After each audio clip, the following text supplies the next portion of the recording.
Yo, yo, yo, what is going on, people? Welcome to Throwdown Your Questions, episode 504. I'm your host, Tony Polanco, and tonight I'm joined by Emilio Lopez. Sup, people? How's it going? Carlos Romero. Yo, yo, yo. Brett Murdoch. What up, people? And Brian Manjoma. 20 minutes of nothing. Uh-oh. I got to know what that's about. The Death Stranding thing. Oh, I didn't even see it. We'll talk about it. We'll talk about it. What's going on, people? Already got heads in the chat. I see CK, Assyrian Air Force. Barry Burden, as always, holding it down on both YouTube and Twitch. So, yeah, man, you know, if you got comments, let us hear them. So, yeah, this is the weekend. Is TGS officially over now? Or is there one more it day? Is officially over as of Sunday or earlier today. It's officially over. But yeah, no, there was quite a bit of things that that came through there. I mean, I would have to say that this is the first of bigger convention like in a long time, where everybody, you know, like I also say the same thing about Gamescom, where in other words, it's full force. You know, there's no social distancing. There's no, you know, obviously it's Japan, people sick, they wear masks, that's fine. But yeah, like a lot of people, because like if you looked at the previous years of TGS, you could see that the show floors were really empty. They were limiting how many people there, because Japan was really was very, very not sensitive, but very, they adhered definitely to a lot of the mandates. So not having a certain amount of people in, and it was a little depressing, at least some of the pictures you saw. But this looked really. When can we get a big old show, big old game show? Europe's got one, Japan's got one. Where's ours? Come on, Jeff. Why'd you have to kill that E3? Yeah, right. All right, man. Let's get into it. Oh, but real quick, shout out to Jolly Yellow Nerd. You know. All right. First question from our boy, Mr. Illustrated Do. What were your highlights and disappointments from TGS 2024? My favorites were Ghosts of Yotei, Monster Hunter Wilds, Devil May Cry Netflix, and Metaphor. My disappointments were no Bloodborne announcement for PC or PlayStation, no Xenogears remake, and no new content for Street Fighter 6. But you got your new content. You got Terry Bogard. Well, he wanted to see another trailer.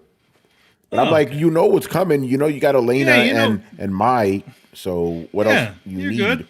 Yeah, you're not going to get season 3 stuff until next year. Next year, yeah, Manny. So what were your highlights? I liked seeing the Metal Gear coverage, Metal Gear Solid Delta coverage, where they had some pretty good, you know, show offs of some of the new things, or they you know, essentially did a lot of nice quality of life fixes on the menus. You know, changing your stupid camouflage and stuff like that. You know, having to go in the menu and all that. So it's, you know, it's looking good.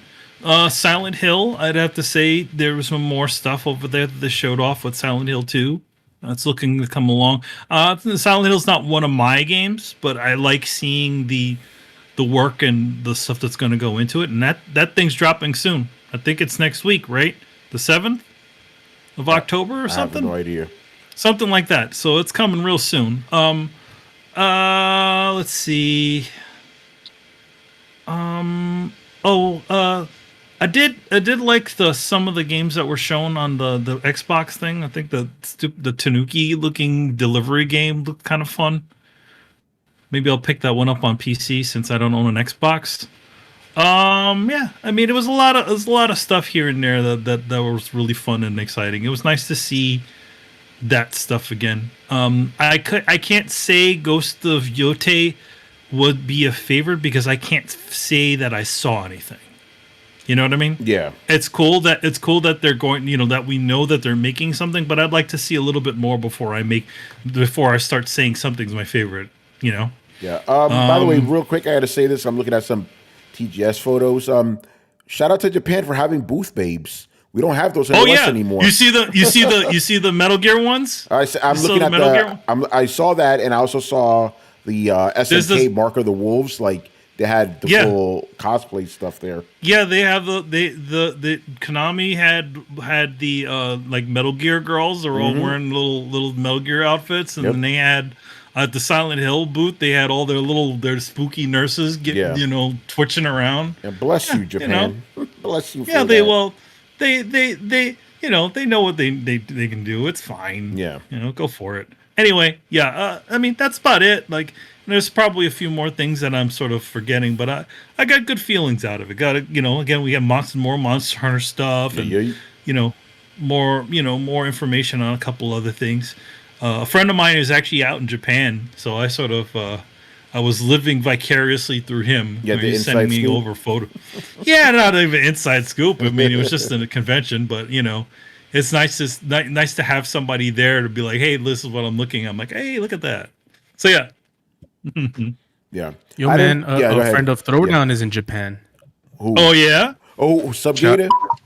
No, shout out to Tumeke. He's in in Japan.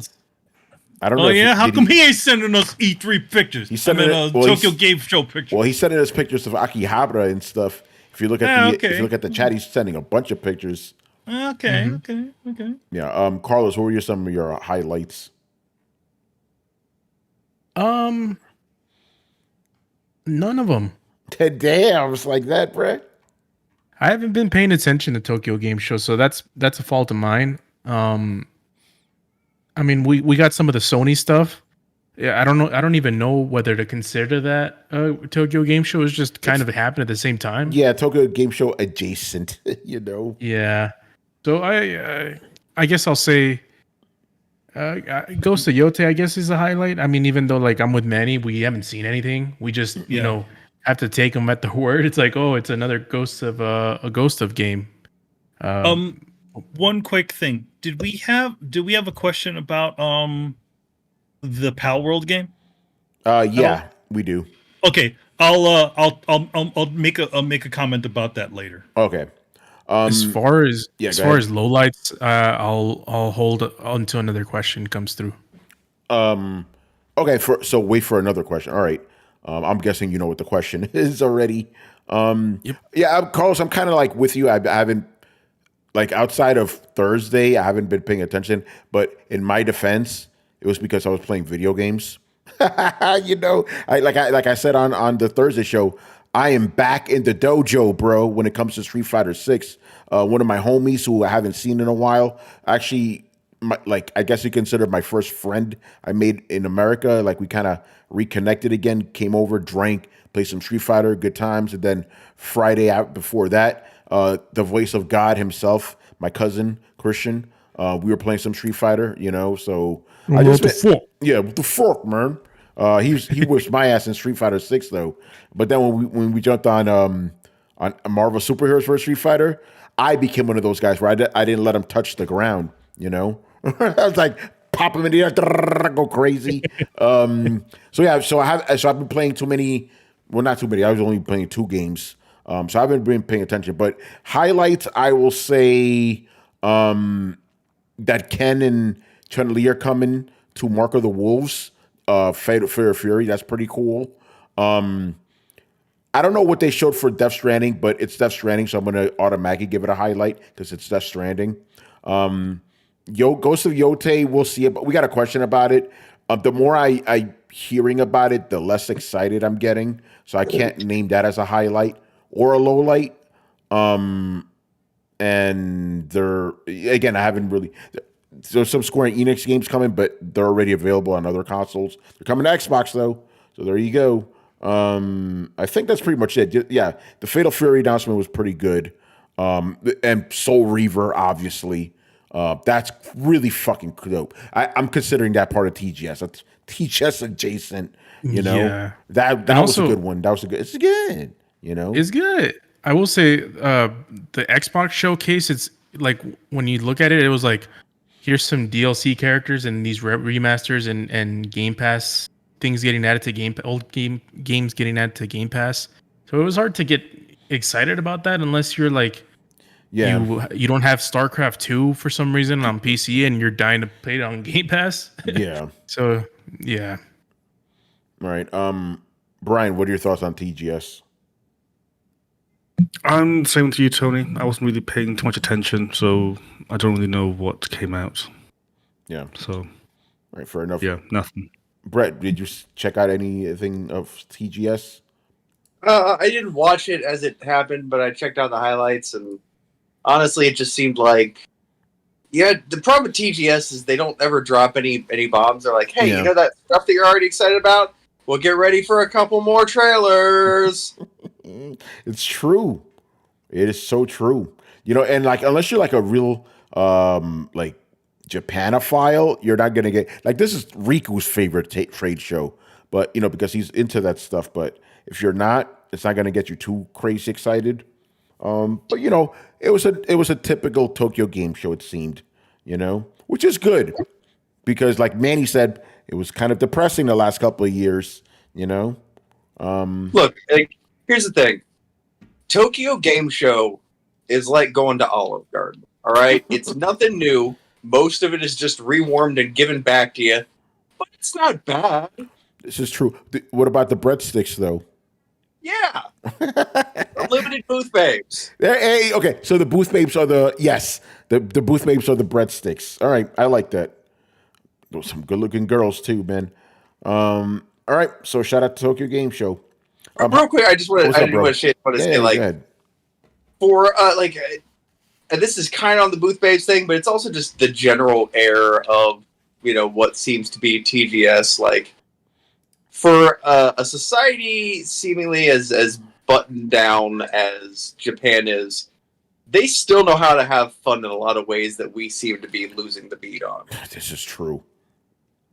This is absolutely true, man. We may actually touch on that a little bit later with some of these other questions.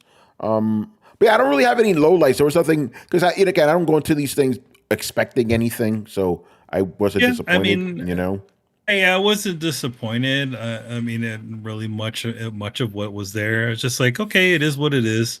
I mean, even like I think some people think something was mentioned. Maybe the Death Stranding one was a little bit. I mean, to be honest, I wasn't expecting any more than that. What's usual fare?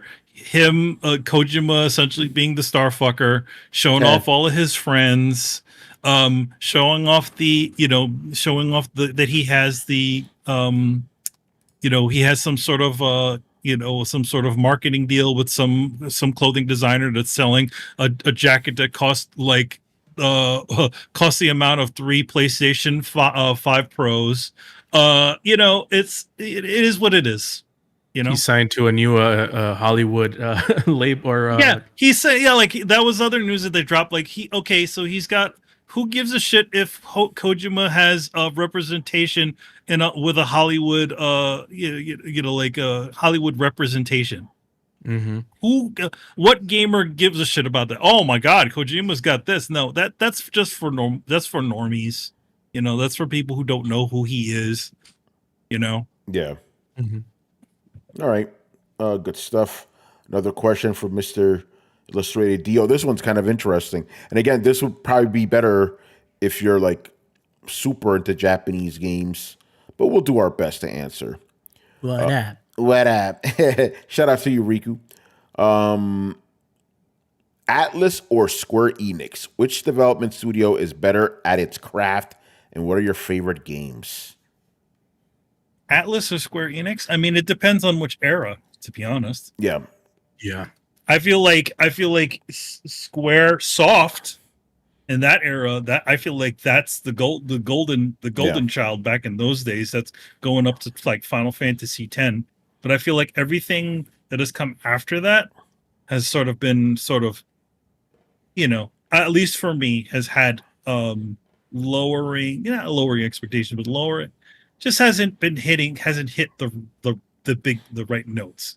I feel like there was a point where I played a bunch of Squaresoft games, but then once that once they started coming with more stuff, it just didn't seem, even like I think I stopped at Final Fantasy X, to be honest, and then I didn't care for 11, which is the online one, right? Yeah, that's the online and then one. 12, I was like, 12 is it's what it is. But and 13, I would definitely say, me and Gary I would were the ones that like that game. I would say Atlus is on the rise, like as of now. You know, like they've been slowly but surely going up and up and up and coming, you know, having, you know, all kinds of really fun titles. Like all of their titles seem very, you know, they're very much them. And it's cool. Like it's nice to see somebody, you know, again, also doing, you know, Atlus, unlike Square, hasn't abandoned the turn-based RPG. That's right. Yeah. Most of their bigger titles are turn-based RPGs, with obviously the exceptions being the dancing game and a couple of other things, that, you know. But still, they continue to do those. That's their bread and butter. Unlike Square, who's like, nah, Final Fantasy's not about that anymore, you know. So anyway, yeah, I would say Atlus. I have a question for you guys. Uh-oh. It's related to this. Let's go to the the big boys for both of these studios, Final Fantasy and Persona. Yeah. Persona. If on the same day Persona 6 gets announced, and that same day Final Fantasy 17 gets announced, which one gets more buzz? Wait, personal or industry wide?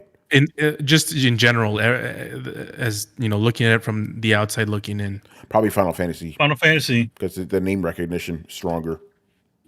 Yeah. It's brand recognition. But I will say the Persona guys are going to be more hyped. You know? Yeah. They're smaller in number, but they're more enthusiastic. With a lot of, let's just be honest, man. Even motherfuckers, I love Final Fantasy. It's like a reflex at this point. New Final Fantasy, okay, I gotta buy it. Oh, I guess I gotta buy it. Yeah, but with Persona, it's like, oh shit, let's go.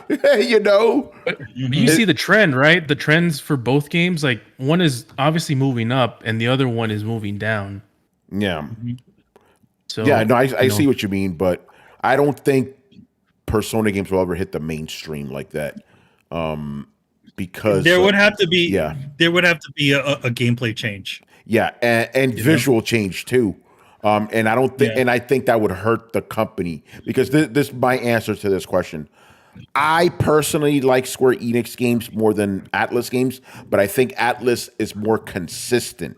They haven't they have maintained their identity. You could almost look at an Atlus, just a screenshot, you know that's motherfucking Atlus. Right? You like, but with Square-Enix, you're like, oh, who made that shit? You know, you don't know because they're always changing shit. But that's also part of what works with Final Fantasy as well. You know, but I think Atlus, yes, it has been more consistent. You know, so I could understand why somebody like Riku, you know, may like Atlus more. You know, it's an interesting question. All right, anybody else want to jump in on this?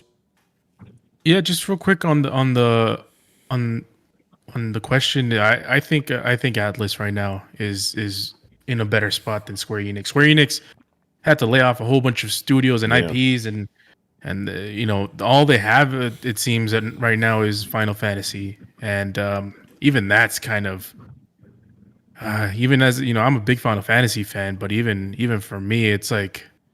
I would be personally, and you're going back to your clarification, Tony. Yeah. Personally, if they announce Final Fantasy 17 and Persona 6, I'm going crazy about Persona 6. Yeah, no, I'm pretty sure a lot of people will be too. You know. Yeah, because you just expect it. You just expect that a Persona 6 game would be at the level of caliber quality that Atlus right now has, as opposed to Square Enix. Yeah, Syrian Air Force, we know Sega owns them. But we're sticking just with the Atlus games. We're not going to start tossing the Sega games in there. You know, that'd be a different story right there. Sega owns the people who make Yakuza too. They own a lot of different studios. Oh yeah. All right, moving us. Speaking about a Syrian Air Force, got a couple of his questions here. Will Square Enix put Final Fantasy 16 on Xbox if the Mana Collection and Final Fantasy Pixel remakes do well? Maybe, but again, I've said this forever. Xbox, since the 360 era, has been doing this experiment of trying to court the Japanese players, and it never really works. The efforts are appreciated for sure, but they never work. So I don't think these games are going to change that. You know, Xbox fans, which is it's a twofold thing. Xbox fans, generally speaking, not every Xbox, generally speaking, don't care about these type of games. And on the flip side, Japanese people, generally speaking, don't care about Xbox. So it kind of doesn't work. And this is why it hasn't worked for over 20 years. Go ahead, Manny. No, yeah, I mean, it's that you said it right there. It's like they're trying to catch the Japanese market, but how do you catch the Japanese market by releasing a bunch of old games? Yeah. Anybody who's already every single person who's going to play Mana has already played Mana. Why are they going to play it on an Xbox? I saw a couple of Xbox fans that were pretty excited about it, but I'm like, okay, so is it for the scant few Xbox fans that like Japanese RPGs and Japanese games that they're going to put this out for? Doesn't seem like a really decent, like, it's good to have it, but at the same time, I don't think it's going to really turn push the needle anywhere of significance. Yeah, I agree. Again, just look at history. You know. All right, so yeah, I don't think it's going to move the needle. And those games are not going to sell that well. So giving breadcrumbs to Xbox players. Listen, there are some Xbox players that do love those kind of games. It's just they're not the majority, you know? Yeah, I mean, the thing about, like, I would say that if you really wanted to attract Japanese players, do an exclusive. Do a game or a new game, right? Don't just serve up the same old games and be like, oh, hey, look, they're on here. Why don't you play them? It's like, fool, I already played these games. Yeah, We're Pixel done. Remaster's been out too for a while. So Pixel Remaster's been out is out on everything but Xbox. Is that gonna switch the turn the needle, and all of a sudden a bunch of folks are gonna be like, yo man, these Square games. Yeah. Again, everybody who's played it has already played it. So I mean, it's nice to have it. It's what I call a nice to have, but it's really not that significant. Yeah, I agree. I thought the question was about if they're going to put the Final Fantasy on the next one. No, here's the thing. They already said they are 16. Yeah, did they? They're gonna put 16 on there. Did they say that? They did say something along the lines of like, "Hey, we're going to be doing this," but they didn't say any real like. Yeah. They said more multi-platform games. So they did say that. Yeah. My assumption is that means that they're going to port it over to the Xbox eventually. Yeah. Brian, the question was like, will those games help move the needle for Final Fantasy 16? And can we take it as a like litmus test or whatever? Yeah, we could, but as you said, like if most of the audience isn't there, then it's kind of harsh to say that's a test because most people that already want it have already bought it. So the sales on Xbox aren't going to be that great anyway. So I don't think it's fair to use it as a litmus test. I agree. Again, the audience also isn't there. Again, we've known this for years. Mm-hmm. So again, it's a hard question, but at the same time, I still think that Square should just turn around and say, okay, Final Fantasy 17 out on everything day one, and then see how things go. Granted, it's not going to go well again on Xbox because again, the audience isn't there because they've not had the games anyway. So it's kind of like a chicken before the egg type thing. You know, what came first? Like there's poor sales on Xbox because there's no audience on Xbox, and then there's no audience on Xbox because there's no Final Fantasy games on Xbox. So it's kind of what do you expect to happen? You know? Yeah, no, I agree 100%. And yeah, right now it's just rumors. I think we lost Brett. He's like, no, man, I want to play it on there. I want to play him. So yeah, Manny, right now it's just rumors, nothing official. But yeah, but the way you deduced it is good way of thinking. They said they want to put their games on more platforms. So there you go. But they could also just be like, they also could just be like, okay, with Final Fantasy 17, we'll start doing that. You know? Yeah, I don't know. I mean, the bigger question would be like the Final Fantasy 7 games. Yeah, to be honest, I feel like that's that's one that's like, okay, how's that? Is that going to be something, or does Sony have like some sort of exclusivity deal? Not perpetuity, but have some sort of exclusivity deal that sort of prevents any of that from happening. But who knows? Yeah, I don't know. All right. Jolly Yellow Nerd, you're crazy. He goes, Final Fantasy 17 will be a Switch 2 exclusive. Damn right. There's Brett. All right. Moving on here. Oh, Syrian Air Force, another one. Because we saw more PS5 Pro enhanced games during TGS. So his question is, has your opinion on the PS5 Pro changed after seeing all these third-party and first-party games that are being enhanced? Nope. My opinion hasn't changed. Nope. Hasn't changed. Because what did we get to see? Like, old games, bruh. We got to see the newest game that we got to see was something we barely got to see, which was Ghost of Yomi. That's about it. So, what what are we seeing right now? Besides the sort of 30th anniversary version of the console, what are we seeing? It's really easy to get yourself a PlayStation 5 Pro. Yeah. It's still available. You could buy one right now. But again, right now there is nothing that justifies it. Yeah, I don't think people are gonna buy a PS5 Pro for Assassin's Creed Shadows. Nope, you're not gonna buy it for. I'm very confident in saying that. I don't think you're gonna buy it for Assassin's Creed Shadows. I don't think there's anything that this year that's going to justify that console. Yeah. If it plays Horizon or any of the other games a little bit slightly better than they usually are, what does that matter? What's the thing? What's the killer app that says to you that you should have this thing? And obviously, Sony didn't have that, or PlayStation didn't have that, so they're suffering for it. They're not. I suspect that console is going to continue to sit there until next year. Yeah, it's going to be readily available. But I think but that said, we're going to be giving away one of those. That's right to y'all. Yeah, Brett. Before you lose your train of thought, go ahead. I just want to say, I think Sony kind of shit the bed here a little bit in terms of its messaging, and I don't think it's limited strictly to Sony. I just think that they're kind of the most egregious offender.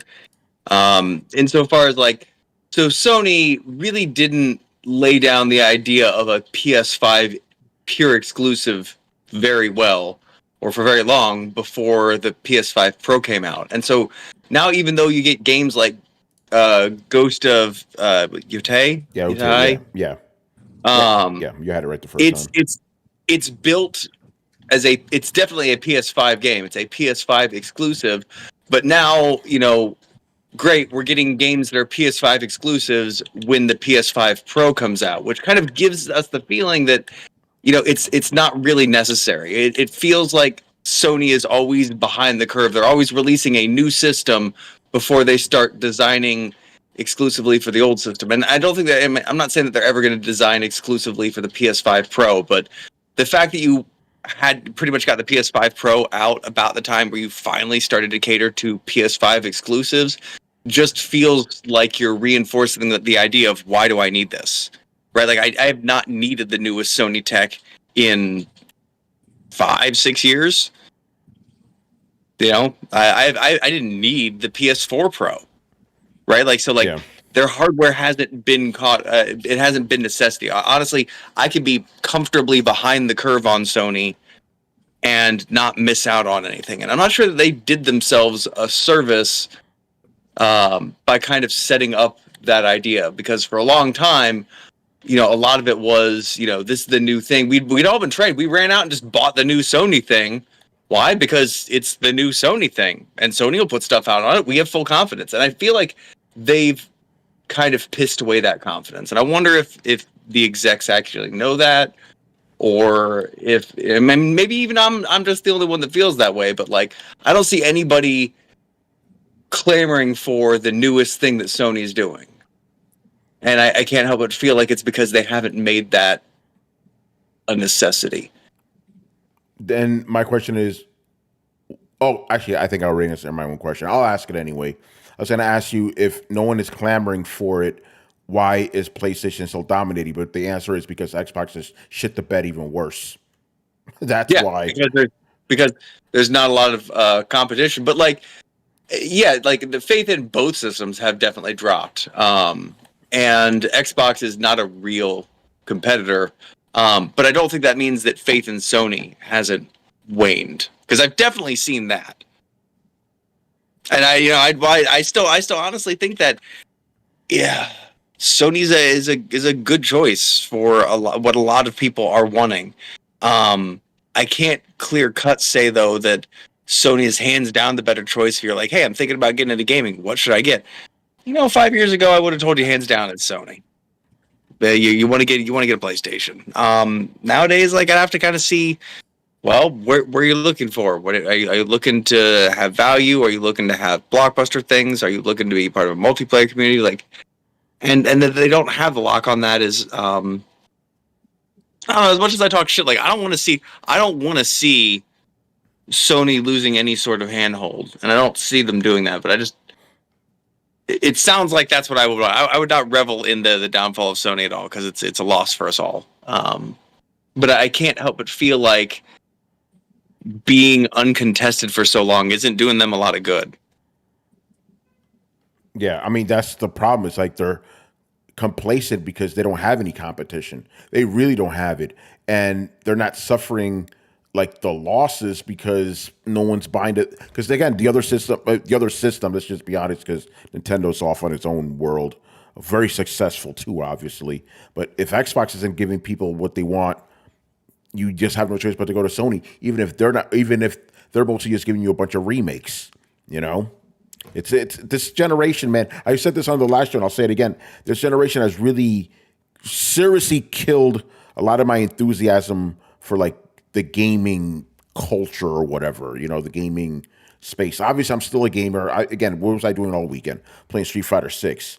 But those feelings are few and far between. It just seems we're just getting these lackluster. Either we get new games that are just rehashes of shit that's come out, games by committee, or remakes. It sucks. It's not a fun time to be a gamer. It's not like it used to be. I would really like to talk to somebody that is legitimately happy with this console generation. I haven't seen that. I've seen some people get excited about games, obviously, but I don't think anybody who is being honest with themselves can honestly say this is the best generation for video games. I think you'd be lying to me and yourself. Compare what we have now to when we were gorging on shit back in the day. This ain't 2007. Those days are over. It's a sad state of affairs, man. It really is. All right, let's moving on here. What else we got? Kiss Shack, what's going on, brother? Have you seen the new photo mode in Death Stranding 2? Does it seem to creep too near the uncanny valley? Manny, this is all yours. Well, to be honest, I think it's stupid. I don't know if it's uncanny valley. I mean, they do make some weird faces and stuff like that, but I don't know. I don't understand the reasoning behind it. I mean, other than Kojima wanting to take pictures of a bunch of cute girls. Yeah. Just saying. Did anybody get to see the footage? Because I haven't seen it, so I can't comment. Yeah, the footage is it's just it's kind of the way it works is sort of similar to the way the you remember the mirror in Death Stranding 1 where you walk Norman Reedus over to the mirror and you can make him make all kinds of stupid faces and then have the mirror take a photo of him. It's sort of the same idea. But yeah, I don't know. It's if I were playing the game, I probably wouldn't even touch the silly mode. Maybe they'll probably give you a trophy for doing it. There you go. It's like I don't get it. I don't really think it's anything. I think it's cool that it's it's a cool showcase of tech and how far we can push cool tech. So there's that aspect. But I honestly don't care. And to me, it just screams more that the guy he really, really, really, really wants to make a movie. So I don't know why no one's letting him make a movie. Again, that was his dream for a long time. So nobody's letting him make a movies because they see his games. I'm but then sorry, his games are like you know, that because he wants to make a movie. That's the problem. His thing, like, I understand, like, he's really inspired by film, but at the same time, Death Stranding would not make a good fucking movie. No, it wouldn't.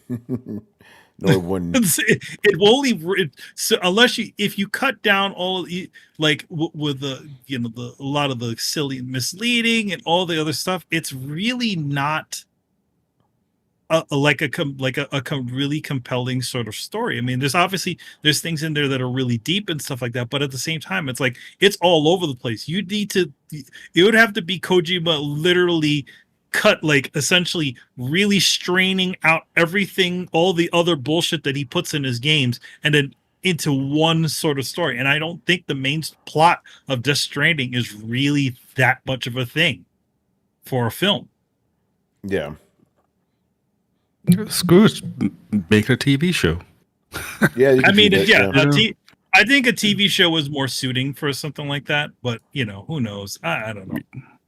Disney, stop spending what $180 million per episode on stupidness. And give it this guy. Yeah. At least then people will actually enjoy it somewhat. Yeah. By the way, Brian, you'll love this. The Acolyte, the whole season, it was 180 million, 220 million, and you could really see it, can't you? Someone's getting paid a lot. Oh, it's money laundering. This is a money laundering scheme. I fully believe that. It must be, because there's no way that thing costs that much, especially when -1 cost like 15 million or something. Yeah. It's like, how is it possible? Like, no sense. Money laundering scheme. I'm telling you. How much did Infinity War cost? Probably way less than that. It must have. Jesus. Yeah, it's insane. Anyway, moving on. Another one, Jolly Yellow Nerd, who's also in the chat. All right. So now that okay, so this question was asked by two people, Jolly Yellow Nerd and Jay Shep. So, question is, now that it seems Guerrilla is working on a Horizon Zero Dawn online game off the heels of the Dead on Arrival Concord and a long time planned but ultimately canceled Last of Us Factions, what do you think it will take for Sony to see that live service games finally might not be the way to go? More failures. I know, like they're gonna have to probably fall on their face a couple more times before they realize, oh yeah, maybe we should stop doing this. What's that definition of insanity, right? Keep doing the same thing over and over again, expecting different results. Like Sony, you don't really have a good track record when it comes to these games, so you may want to stop and focus on what you normally do, So yeah, I don't know. Probably because how many of these fucking live service games are still in development? Like 6 of them or something. So I don't know. Isn't Marathon technically one of them? Yes, Marathon is one of them. That is one of them. So yeah, so that's probably gonna have to be the next failure. It's gonna bomb. I think it's gonna bomb. I don't think people are enthused. I don't think the Sony fan base cares about these games. Obviously, they don't, because if they did, they would be supporting them. But then again, the games are trash. So it's like both. Yeah, It's like Marathon. It's like the thing that bugs me about Marathon is just the fact that they just turned this classically, one of those classically, single player games, those all about the narrative and all that stuff, and they turned it into another garbage like service game. Welcome to 2024. Is that it? Yep. Welcome to 2024. Yeah. That's what it is now. Helldivers 2 was the only success, and look what happened to that. Eventually, Well, they shot themselves in the foot on that one. Look what happened to that. It's insane, bro. All right, anybody else want to jump in on Horizon Online? That's gonna fail. What are you gonna do in that game? Like, you're gonna create your own like warrior and then hunt dinosaurs? Like, I don't get it. Why you canceled The Last of Us 2? At least that would have been a little bit more of a guarantee, you know? That's the Last of Us factions. Yeah, that I don't know, bro. I don't get it. If it's like a Monster Hunter type game, I can see that maybe working. Maybe, yeah. Because they have the creatures part down, and there's lots of ideas there where you can break parts off and fight it and whatnot. So I can see that part working, but anything else, I really don't see it. Yeah. As you said, like, what are you gonna do? You know, it's like, Yeah. is it built for? I really just don't see anything there, but we'll see. Maybe they'll surprise us. But think about it. Let's just say they make it like Monster Hunter. We have a squad and you got to take down a dinosaur, robot dinosaur. Then you're saying to yourself, wait a minute, but I was able to do this by myself as Aloy. Now I need a whole squad? Why? That's stupid. Stupid. Well, are they? Hold on. Are they all strong women, or like? Yeah, I don't know. Because we can't all be expected to be Aloy. You know, Yeah. it's unrealistic, man. If it were no other character could be stronger than Aloy. I'm sorry. Yeah, you're right. Yeah. So like I would say Aloy is like equivalently strong to 5 cis men, wouldn't you? Of course. Can't you tell she's like 100, 20 pounds? Of course she is. Yeah, I mean, so there you go. So like, you just make it a squad game, and you're like, hey, here's 4 dudes. You're not Aloy, but you're something. Yeah, it'll take 5 guys to be as strong as one Aloy. That's realistic. Yeah, that sounds right. By the way, I'm looking at the photo mode right now of Death Stranding. Kojima, baby. That's all I gotta say. Yeah, that is just like Kojima, man. And I see that tanker from Metal Gear Solid 2. Yeah.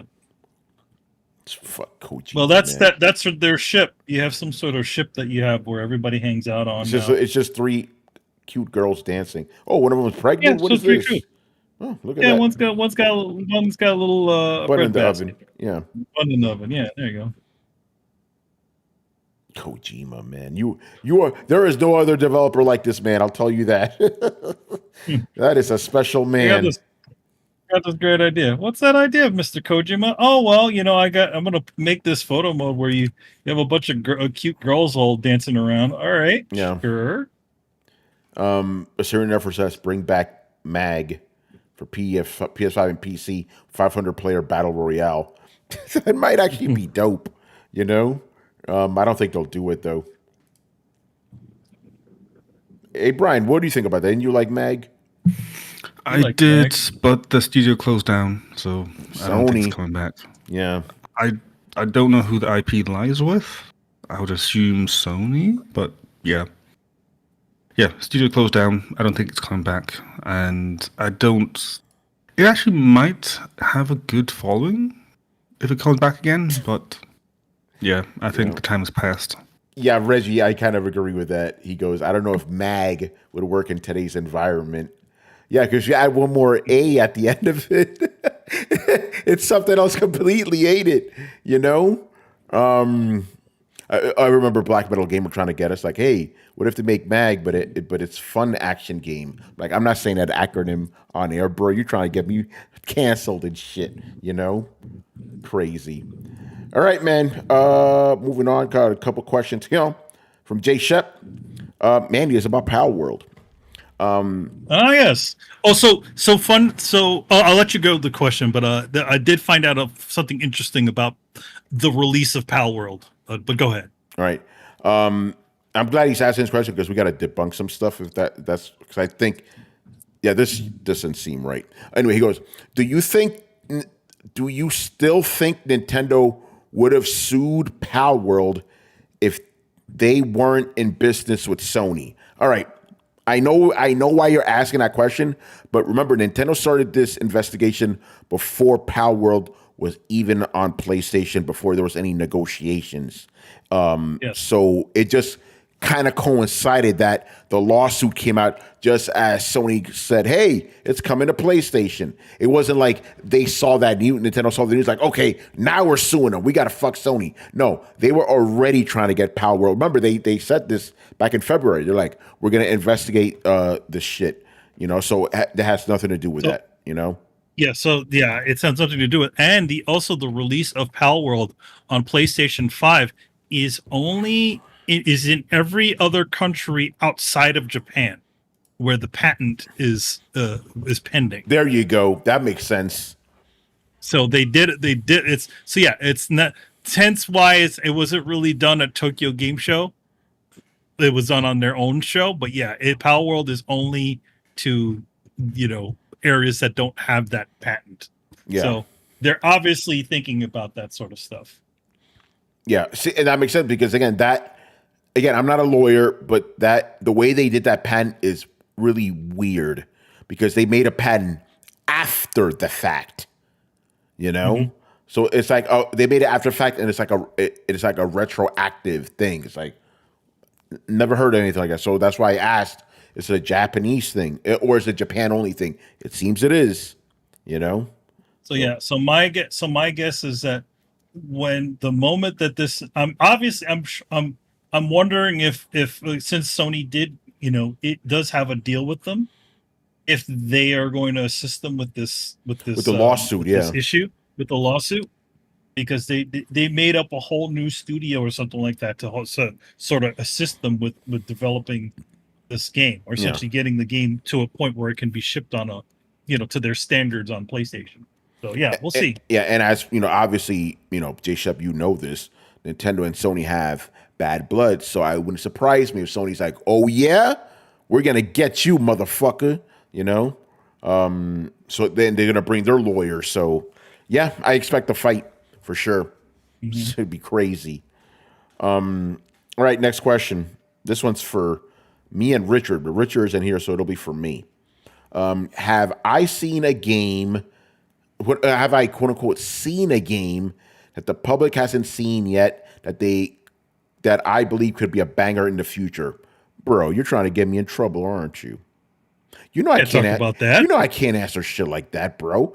Here's the thing. Unlike these quote unquote insiders, I actually honor embargoes and shit like that. I'm not gonna start just, I have a hot tip, so fuck that. And okay, I will answer this honestly. At the moment, no, I have not. But if I did, I wouldn't be saying nothing. I wouldn't, because again, I honor the fucking embargoes. Unlike these fucking chuckleheads on Twitter, who are trying to make a name for themselves. So J-Shep, I applaud you for the effort. And if Richard's here, he'd give you the exact same answer. Can't answer that. If there was something, wouldn't be able to answer it. Doesn't work like that. Oh man, there's also a friend of Throwdown that does stuff like that too. I don't do that type of shit, bro. All right, moving on here. Got a couple of sponsored questions. This very generous guy, fan of Throwdown, called Mr. Romudeth. He's sponsoring 2 questions tonight. Good. Yeah, he's a good guy. Syrian Air Force. Tony, has Black Tiger remake running? Yeah, I can confirm that Life of Black Tiger is going to be on PS5 Pro, aka 120 frames a second. That is, you could post that on Twitter. Insider Tony says this. All right, first question here. This one's a sponsor one from Dio. Capcom versus SNK 3 is obviously being worked on and probably getting announced anytime soon. By the way, it's not official. That's just what people are saying. Anyway, now that both companies are working closely together again, what big crossover fighter would you want to see happen next? My example: Darkstalkers versus Guilty Gear. Okay, so this is outside of SNK, I guess. It would probably have to be, okay, that's a cool example, but I don't think you're going to get franchise versus franchise, unless they're big franchises. I think you're going to get company versus company. So in that case, it would make more sense if it's like Capcom versus Arc System Works, something like that. I don't think they would cherry pick franchises. And I'm sorry, I love Darkstalkers. It wouldn't stand on its own. But if you have Darkstalkers characters within a Capcom game, sure. Yes. You know? Yes, I would agree with that. Yeah. But the question gets too speculative, so I'm not going to get into that. But yeah, I mean, bring these crossovers. You know, the big one that I would want to see, if Sega ever revives Virtua Fighter to begin with, we got to get Tekken versus Virtua Fighter. You know, and I'm putting this out right now, Mr. Harada from Tekken. So I know he's a fan of Virtua Fighter. Obviously, you know, he always talks big. Please bring some of those characters, Virtua Fighter characters, to Tekken, right? Maybe that'll finally get Sega to go, oh, people like these characters. Maybe we should bring them back, you know? And if anybody could do a Harada, you know? And I want to make a quick note about Capcom versus SNK. So in the latest update for Street Fighter 6, Terry Bogard from Fatal Fury is in the game, and at the end, when you beat, you know, the new quest line and stuff, you know, you get a big fight with Ryu, and at the end, Ryu's like, we're definitely gonna meet again, aren't we? And Terry goes, oh, you bet on that. And that happened right before Ken and Chun-Li were introduced into Fatal Fury. So we got Terry Bogard and Mai Shiranui in Street Fighter 6. The first time any character from another franchise has been in Street Fighter, and now we get Street Fighter characters in Fatal Fury. So I think I know some people, Dio's saying it's happening. It's like, hey, Marvel's Capcom 3. I'm not saying it's that, but the possibility is there, and I think I wouldn't be surprised if it'll happen. I'll say that, which is cool, you know. So the thing with fighting games, like if one fighting game does well, they all do well. You know, that's part of the reason why BlazBlue did so well. It came out right after Street Fighter 4. Everybody wanted more 2D fighting games. That shit comes out, blows up. Biggest game that Arc System Works ever put out. You know, so and all these fighting game guys, like the creators, they all talk with each other. They all hype each other up. So I think it'll happen. You know, it's good stuff. All right, next question here. This one is a sponsored question. I have an answer. Oh, go ahead, Brian. To Roman Death's question. Oh, he's a good guy. I would like... Yeah, he is a good guy. Nice guy. Nice hats. Yeah, you know, and 7, baby. I would like to see the long-awaited Tekken Cross Street Fighter. Oh. Remember that got announced? Like, I think it's 2012, 13, 14, those days? Yeah. Goodbye, Harada. Again, Harada, what are you doing? You know, we had the Street Fighter cross Tekken, but now we want the Tekken cross Street Fighter. You know, so where's the other side? I was so excited. Again, I'm a Tekken guy, so it was nice seeing my guys in Street Fighter. But then I was like, no. Let's bring the Street Fighter guys into Tekken world and like show them the other axis, like the third axis. You know, they don't seem to understand that yet. So I was excited to see that. You know, but it's been quiet ever since. Harada's not said anything about it ever since, so I don't know what's going on there. Harada has specifically said, don't ask me shit. He literally said that. Like, don't ask me about this fucking game. Yeah, we're asking him because we want it, you know? Like, yeah. Okay, so Brian, I got a little story for you. Because again, I've been on a fighting game kick lately. I was watching this retrospective on Street Fighter, and it got to Street Fighter versus Tekken. I had completely forgotten this game existed. And I'm like, how the hell did I forget that? What the fuck happened? Then as the story went, I'm like, oh, that's why. The game was a piece of shit and everybody hated it. Like, it basically got memory hold. The only thing I remember, but I forgot that it was for this game, was the whole DLC characters on the disc drama. I remember that, but I forgot that it was associated with this game. But yeah, everybody hated that game. So that's why I got memory hold. That's why no one talks about it. So to your point, it's like you want to redeem things, bring the other part of it. Bring Tekken. Wait. Tekken versus Street Fighter, it would be, right? Brian, not Street Fighter versus... Yeah, because you're right. Then you get the Tekken you get the Street Fighter characters with the Tekken mechanics. That'll be interesting. Although I wonder how that worked, because didn't they bring Akuma to Tekken and he was like broken as fuck because he could just do shit other characters couldn't, you know? Yes. But that's the fun. I remember I played that demo at one E3 with Danny Pena. I played as Kuma. Yeah, I destroyed him. It was kind of cheap because I'm like, yo, I'm doing all this shit. Because he plays exactly how he should play, right? Yeah. Akuma plays exactly how he should play. Don't get me wrong, Danny's good at Tekken, but Akuma's just doing shit Tekken characters can't. You know, he's like jumping and shit like that. Like Tekken characters jump, but not the way Akuma jumps. You know, it's crazy, man. So yeah, Brian, I'm with you. I think make that game happen. It'll be hype as fuck. Come on, bro. Street Fighter and Tekken, you fucked up the first time. Make it right. Make it right. And think about it like this. SNK versus Capcom, the first one, was not that good. No one talks about that. But everybody loves Capcom versus SNK because they got the shit right. So just make that happen. Tekken versus Street Fighter. Brian, I'm not even a Tekken guy. And I'm like, yeah, make that shit happen. Let's go. You know? It'll be hype. It'll be hype as fuck. All right, moving on here. Another one. Ramu Death is sponsoring another one from J Shep. A new law will come into effect, forcing gaming companies to plainly. Oh, who gave us the bits? CK just subscribed. I think Barry's making it rain right now.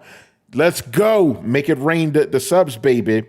Good stuff. Thank you, Barry. Anyway, a new law will come into effect, forcing gaming companies to plainly state to gamers that they do not own digital games.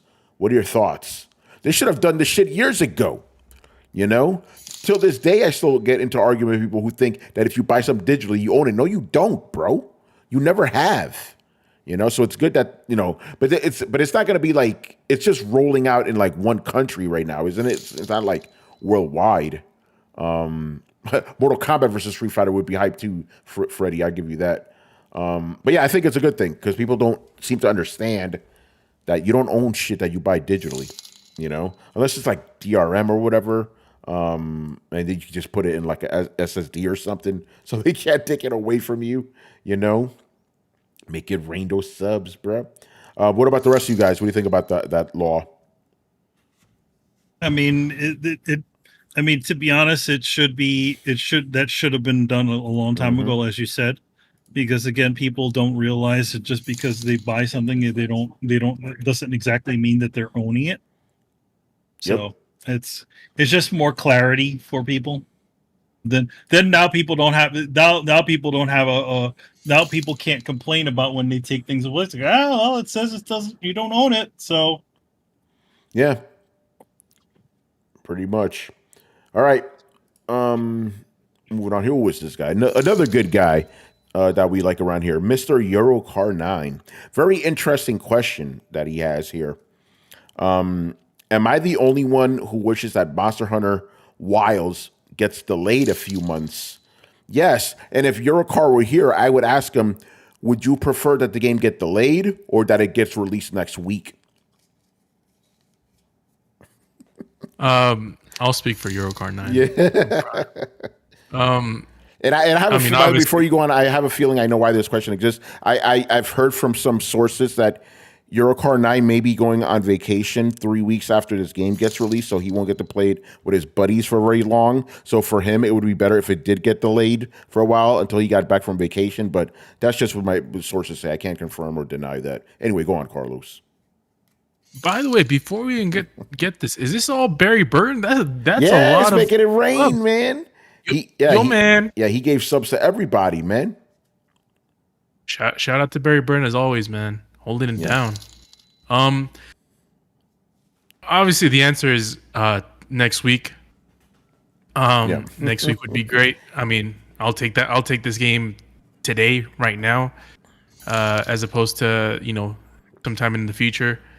But the curse is back, fellas. The curse is back.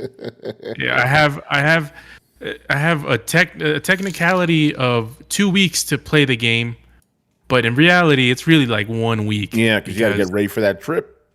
I got to get ready for the trip, and it's an overseas trip. And man, I'm gonna be, it's gonna be 2 long weeks, and I'm gonna be like, getting a whole bunch of texts from the fellas being like, yo, Monster Hunter, yo, this shit's crazy, yo, shit crazy. And I'm going to be like, fuck this Eiffel Tower. It's just one of those things where, this is one of my most anticipated games of this decade. Oh, yeah. I would say. So it's just tough, man. If Assassin's Creed Shadows released this on February 28th, I would lose no sleep. This is different. This is Monster Hunter. This is a proper Monster Hunter game. It's not Rise. It's not Rise. It's not the DS stuff.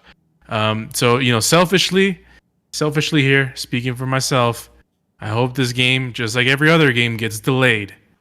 Delay it till April.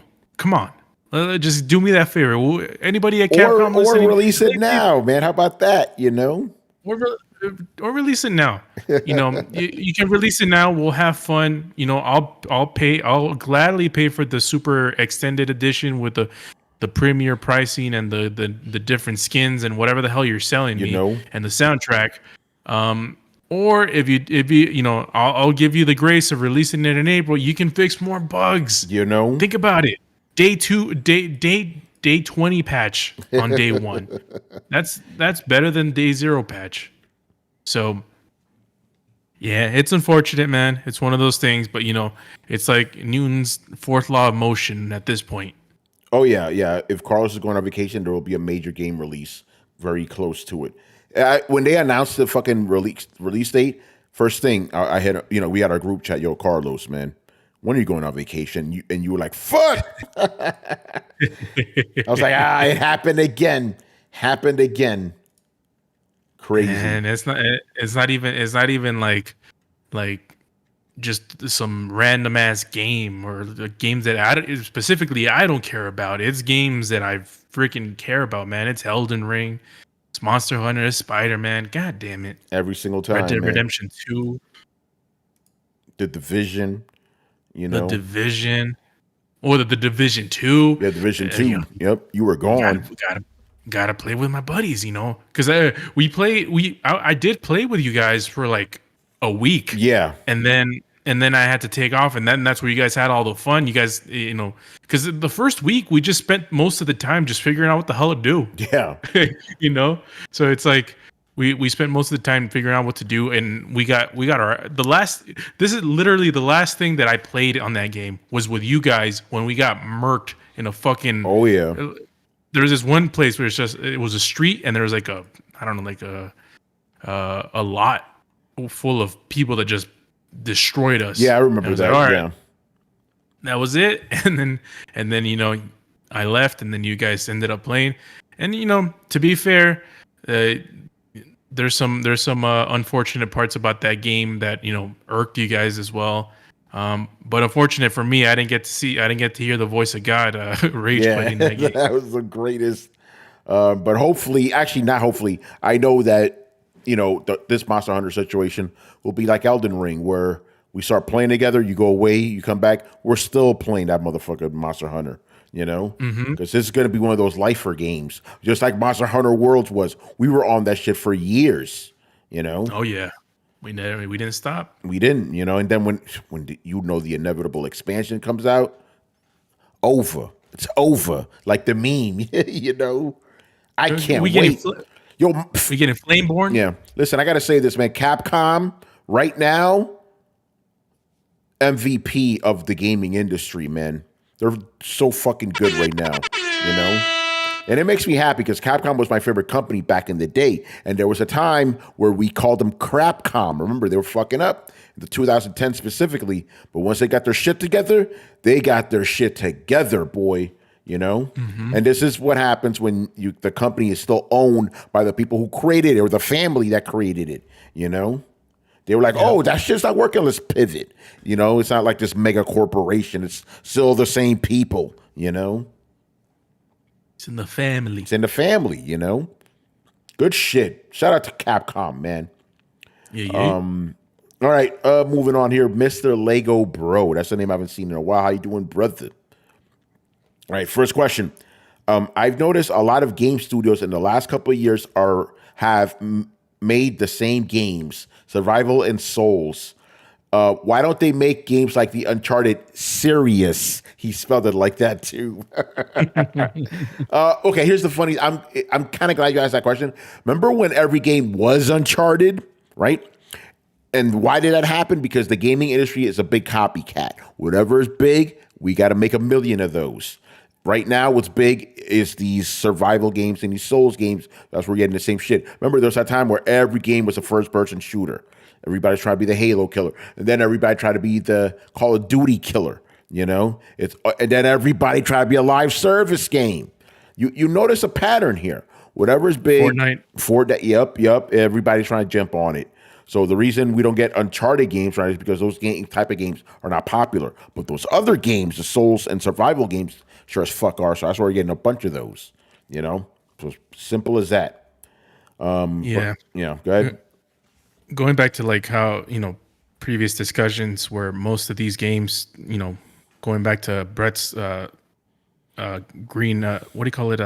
Evergreen point. It's like, yeah, these budgets are getting out of hand.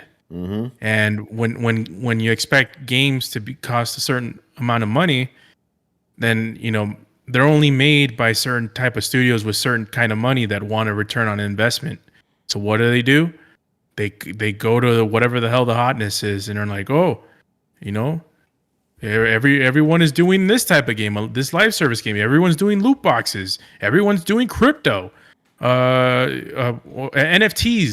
or whatever. Like whatever the hell is popular at the time. That's why all the tech companies are doing AI right now. Yep.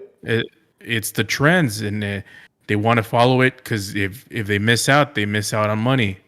And it's not, most of them unfortunately are doomed to fail because they're just there's only so much room for winners in this space. Yeah, exactly. All right, next up, another one from Mr. Lego Bro. What do you all think about rumors of a StarCraft shooter game in the works at Blizzard? Are any of you guys interested in playing this game? Never played StarCraft, so no. StarCraft shooter game? I don't know. I mean, it depends. I mean, these things have been teased before many years ago. Our buddy keeps, Chris would say StarCraft Ghost. Yeah, that's right. That's right. There's a bunch of these titles that that apparently Blizzard nixed because they weren't happy with them. So I don't know. We'll see. Whatever. Yeah, I'm not interested. Again, I've never played StarCraft, so no thanks. I don't see why the StarCraft crowd is in love with StarCraft because of the RTS elements. So having a shooter one, it's similar to how Xbox thought that having Halo put into an RTS would automatically sell Halo Wars like crazy, but it was just only kind of okay sales instead of the big sales Halo would do back in the day. So no, I wouldn't be interested because I like StarCraft for what it is. I played both of them, so I don't think I would ever be interested in a shooter one. And plus, I think that we already have a StarCraft shooter. It's called Space Marines 2. Well, there you go. All right. Moving on here. Cuban Boss. You know what I like about Cuban Boss's questions? They're really just a way for him to vent about whatever's on his mind at the time. Okay. The question. It starts with a question, then he goes on a rant, which I love. What is one gaming thing your non-gaming family or friends will get you that kind of annoys you? I had a friend get me a digital card for GameStop, which I'm not a fan of. I could only use it online, and I pre-ordered Space Marines 2 with it. Instead of getting the game on release date, they sent it a week later. I was like, what the fuck, bro? That's why if I pre-order anything, it's Best Buy pickup only. Yeah, that sounds stupid. Here's the thing. I'm just speaking for myself. We're gonna have the same answer. I'm pretty sure most of us. Yeah, most of my friends are gamers, I don't have any non-gaming friends really. Well, my boy Mike is probably the only one. He used to get down back in the day. My family doesn't get me shit, and generally, me and my friends, we kind of don't get each other stuff because we're all adults. So yeah, no, you know. So no, I don't have to worry about anybody getting me anything stupid. I don't know if that was your answer, Carlos, but that's mine. Well, it's kind of similar. Like for me, it's I don't really get video game related presents or anything like that. Like not since I was a kid, where my parents used to give me stuff. Yeah, probably since I turned 15, I stopped getting was probably the last time I got a video game related gift. Everything else I pretty much just got on my own. Yeah. Yeah, pretty much. If I want something, I buy it. Or I get it because I'm in the game industry, you know, so I'm in a different case. Go ahead. And I feel like most of the gifts that I've received from non-gaming people, which is most people in my life, I'm actually the opposite of you, Tony. Yeah. Most people in my life don't play video games. They just get me other stuff, like because they don't know anything about video games, so they won't even bother trying to figure out what to get me. Yeah. All right. Anybody else get anything stupid from family or friends who aren't gamers? I mean, maybe when I was a kid, but not when I was an adult. Yeah. I mean, most of the people, like, they could go with that too. Is like most of the people that I know are into sort of gaming and stuff like that. And, if any, if any family, like even family, like, my brother or my cousin, Adam, they kind of know what I like if they do. But usually, it's never anything like that. Like, it's like something that they're just sort of throwing shit at a wall and see what sticks. I mean, the closest thing I would say is, and if they don't know, most family just decide, they're like, okay, I wanted to get you something, but I didn't know what to get you, so I got you this gift card. Something like that. It's nothing crazy. Yeah, I don't get gifts from family, so that's not really an issue for me. Brian, you have anything to add? I'm kind of the same with Carlos. Yeah, most don't do anything gaming wise, and just getting like gift cards and whatnot, simple stuff, or they'll see whatever game is popular and say, oh yeah, let's buy that game. That's a popular game, and that's it. So yeah, that's fine. I don't mind that. Again, for me, it's always the thought that counts. So the fact that they thought, hey, he likes playing games, let's buy him a game, that's fine enough. Yeah, Brett. Go ahead. I'd rather have that than socks. Yeah, right. Brett, got anything to add? Yeah, not especially. Yeah, you're like me. My was pretty good about getting me game stuff, and even when it was just kind of meh, I always, just appreciate the thought. Like, and I don't know, man. I think a little bit of it has to have context. Like, you're talking to a bunch of people that probably grew up in a time where gaming was kind of looked down on pretty hard. So when any friends or family try and like reach out and appreciate your hobby, the thought is at least appreciated. You know what I mean? Like, you're like, at least they're fucking trying. And yeah, it's better than socks. Better than And I have not been, gotten a ton of truly horrible gaming based stuff either. So could just be me. Yeah. All right. Good stuff. Oh, by the way, Cuban Boss, he wants to know if Riku is hyped for Dynasty Warriors. You know he is, bro. You know he is. He's there day one. He is hyped as fuck. So yes, he will be joining you there with that excitement. All right, and the last question of the night, and I purposely saved this for the last because it's controversial. We got this question from Black Metal Gamer and Assyrian Air Force. What do you guys think about the controversy with Ghost of Yotei's voice actress and her tweets and all that? If you want to comment. I'm gonna say I'm not surprised by any of this stuff. There seems to be a pattern with a lot of games.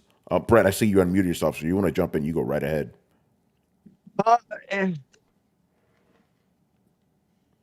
I have mixed feelings because I'm a big believer that people and their people's art and their opinions should be allowed to be separate.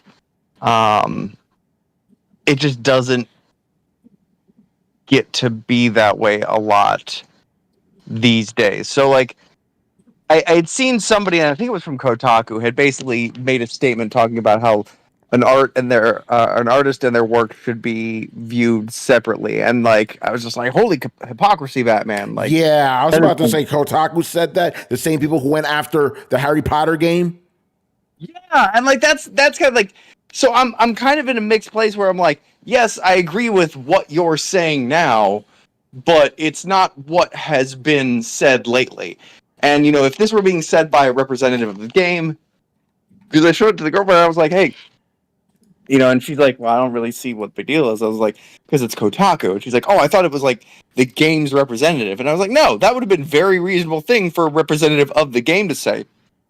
However, Kotaku isn't a representative of the game. They're a representative of the mob. They're the ones usually handing out the pitchforks and the torches. So, like, that's a weird thing for them to say. So I'm kind of torn because, like, yes, this is the right behavior and the right thing to say, and honestly, the thing that I believe. But I can see, like, historically, that feels like a little hypocritical to the direction you usually come. Beyond that, it just to the they them just shut the fuck up. Just shut up about it. It's like it's I don't understand how people can be so far off the mark either, too, because people are like, look, if you've got a problem with women and samurai and things like that, then, you know, like, you can't have a problem with female samurai. I was like, bro, well, the same people I hear talking shit on this are the same people who love Blue-Eyed Samurai. So I don't think it's inherently, I don't know how many different ways somebody can demonstrate that it's not inherent femininity that is controversial or somehow upsets these people, or how dare they put a woman in the video game. That's not the problem. And this disingenuous pearl clutching of like, oh, well, they just hate it because there's women. Like, that is an intentional misunderstanding on the part of the people who are saying this. So it's a whole big bag of thing, man. Like, it's nothing wrong has happened, and there's nothing wrong with anything that we've seen so far. That being said, it is exactly how most of the wrong things generally start. So I can see both sides. I don't think that anybody needs to be talking shit yet. I don't think that anybody should be harassing anybody ever. But I did catch myself doing the same thing. Like, as soon as I heard, I went, bet you $10 they took out the onsen scenes. And like that really sounded like, 'cause like, as somebody who played the tail end of the last game, running around in nothing but a loincloth and a monkey mask, that makes me upset that I can't be equally goofy and weird because with women it's not right, or I'm being told, you know, like I need to avert my gaze or something like that. Like, you know what, my gays are just fine. They're perfectly great people, so I don't know why they would need to be averted to begin with. But like, it's just it feels like censorship for the sake of censorship, and I've seen it a lot lately. If that is the case, but I don't know. They could have the onsen scenes in there. I could be talking out of my ass, and that's, I think, just a great example of like, you know, it's probably going to go this way, and if it is going to go that way, it's bullshit. But I can't get upset until I see it going that way. So what I can say, however, is that the actress seems to be just insufferably educational, in your face, wanting you to know all the right things to think and say. And those type of people generally take it as a personal crusade to inject those beliefs into everything they do. So while you can easily say, yes, I agree that it should be held separate an artist should be held separate from their work. It has a lot of the hallmarks of, it doesn't look like it's going to be that way this time, and I guess we'll just all wait and see. And I hope I'm proven wrong. Like, it is what it is. I don't want to be right in this instance, but we'll see what it is. And this could be a whole bunch of nothing, but I think people are understandably dubious. And if you don't understand why your customers are suspicious of something like this, then you just don't understand your customers. It's kind of your prerogative as the company to understand those doubts and overcome them. Netflix should not have not made the Blue-Eyed Samurai anime, but they should know that it's coming out in a slew of problematic Mary Sues that are poorly written. So the onus then stands on, the onus is then on them to make a character that goes above and beyond that, right? They're going to be heavily scrutinized because of the decisions that were made. So you bet, don't let your mouth write a check your ass can't cash. It's words as old as time. So if you're going to do something like make a main female protagonist, better make it a good one. That's all I'm saying. All right, Brett, I don't even know how to respond to that because, okay, you're one of the most eloquent people I know, and that was fucking beautiful. You didn't let me down, man. Like, that was great. That was peak Brett right there. Fucking amazing summation of it. I have nothing to say because everything I wanted to say, you said, but in a better way. That won't get me in trouble. Beautiful. Every single point I've been thinking about since this. You hit them all, sir. Thank you for that.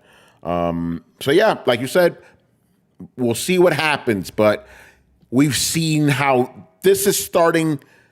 The way this is going now, it's going to end the way we think it's going to, based on past things. But so I'm not going to add anything to that because I agree with you, but I got to jump on that Kotaku thing. Why am I not surprised they said that? Kotaku, the people who always tell you, yes, you should judge artists by their work or whatever. You can't separate them. Just saying. Now because it's something that's on their side, they're suddenly flipping the script. I'm not going to get into this whole politics stuff, but it always seems like that particular side always says whatever's convenient to them, even if it contradicts whatever they just said 5 minutes ago. It's incredible.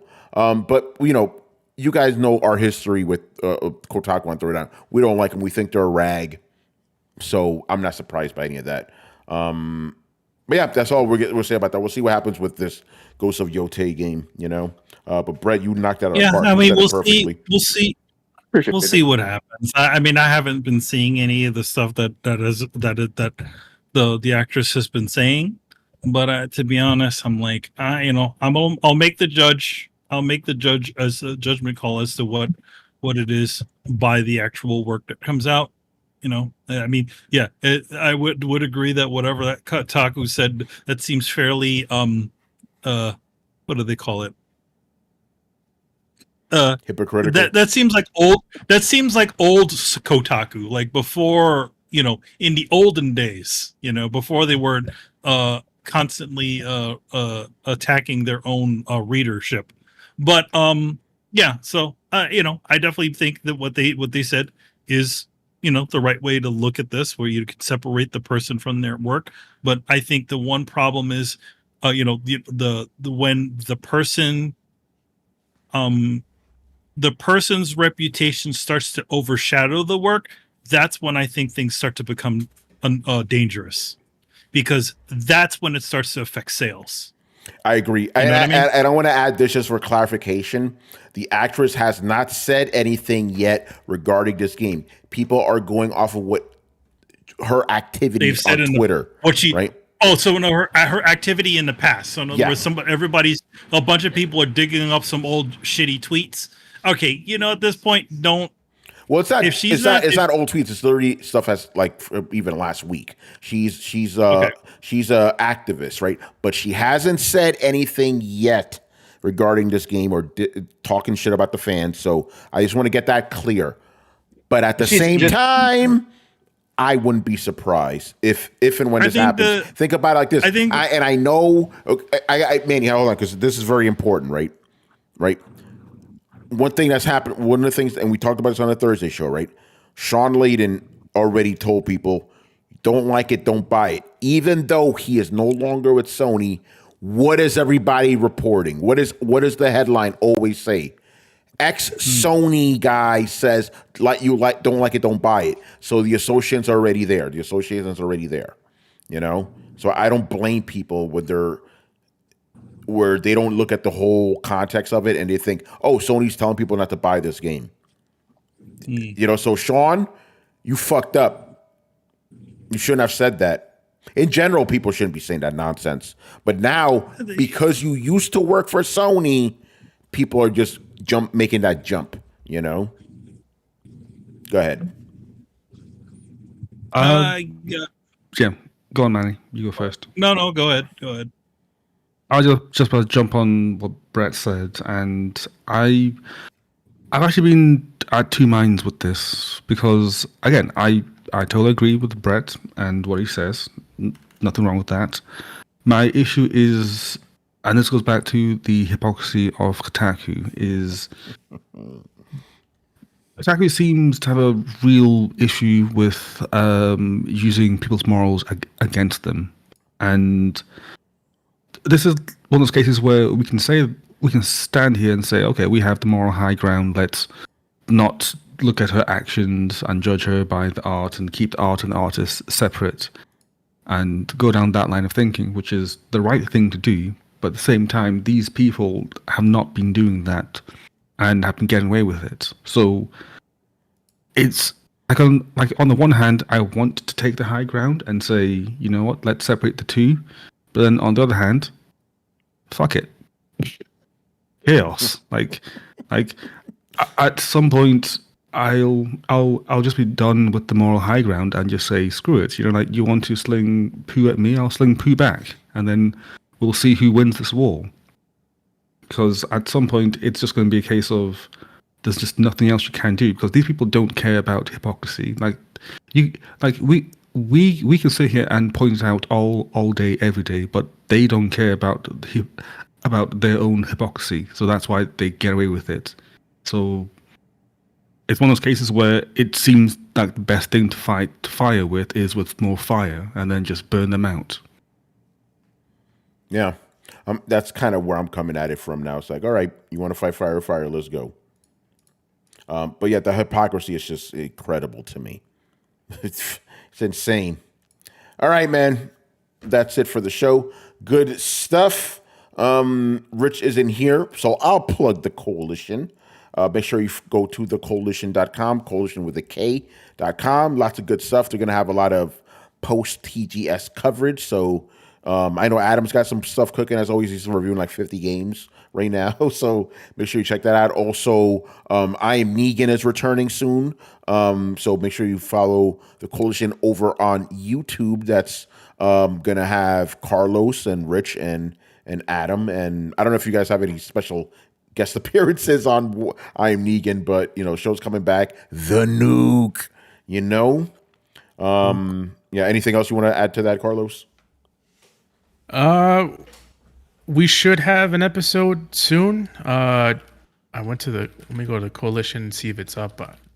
I didn't get a tweet, so I don't think it's there yet, but it should be up.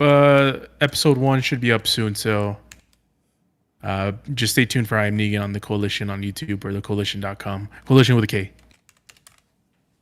Yeah, there you go, man. Just real quick, your boy, man. Okay, just for the record, I haven't bought like new clothes in like 3 years because I'm like, fuck, do I need new clothes for? I'm good. And every time I try to buy new clothes, I'm like, $30 for jeans? Fuck, that's too expensive.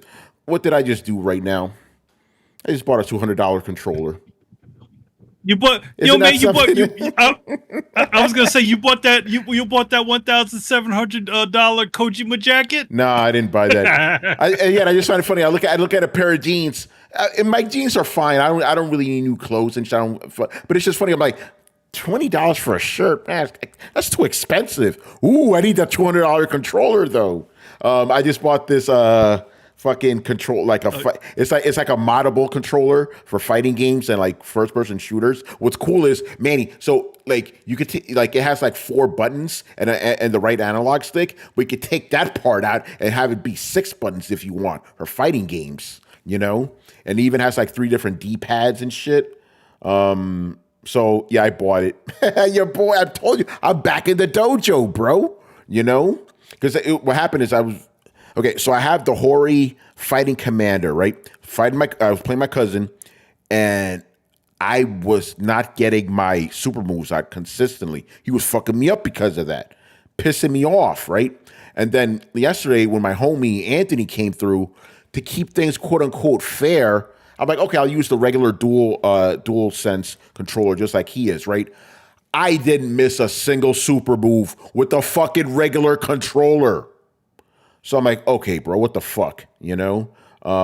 So now I bought this thing. Will hopefully be better. But I'm like, why is that the dedicated fighting game controller I'm having a little bit of an issue with here? But actually, the issue is the D-pad is too close to the analog stick on the bottom. So I'm always like careful not to hit it. But with the regular PlayStation controller, the D-pad and the analog stick they have a lot of space between them. I don't have to worry about anything.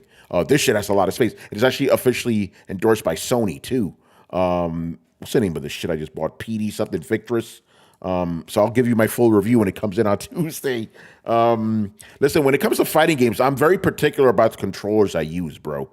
But I also have to give it up to the DualSense controller. I'm getting my Hadouken style super moves like nothing with that D-pad. And that's crazy to me because historically, PlayStation controllers used to suck for fucking fighting games. But they've gotten better every single time, you know? But I need my 6 buttons, face buttons, man, to play fighting games. It's like, for Street Fighter. Because most games have adopted like a 4-button scheme, which I think is better for like modern systems. But with Street Fighter, I'm old school, man. I need the 6 buttons. Even if I don't use the light buttons a lot, I still want them there, you know? Anyway, let's move on here. So, thank you for watching the show tonight. Shout out to Barry Byrne for making it rain tonight with all the subs. So, you know, keep it going.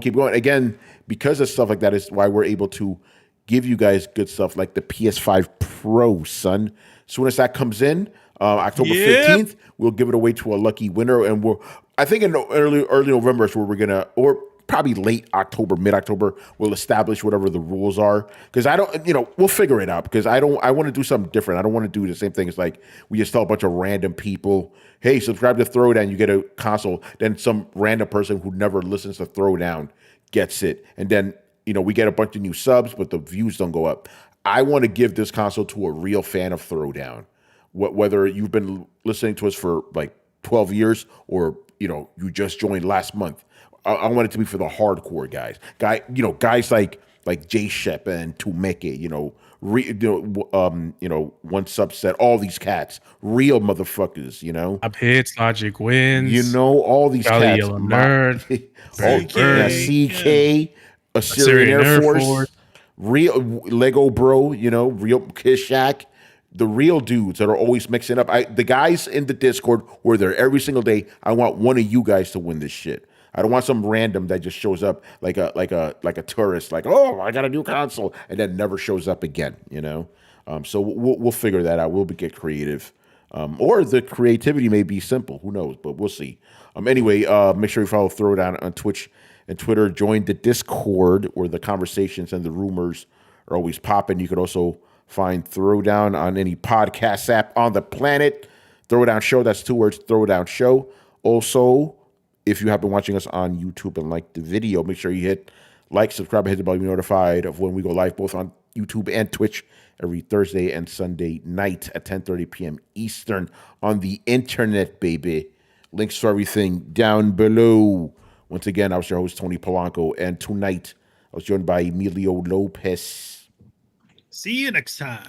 Carlos Romero. Peace out. Brett Murdoch. Peace. And Brian Manjoma. I wonder what games will be delayed this time. Probably Shadows again. you know. Hopefully Monster Hunter. Not that one. Don't, not that one. I want. I need it now. Sorry, Carlos. All right, guys. We'll see you on Thursday. You'll see what other drama is going to happen next week.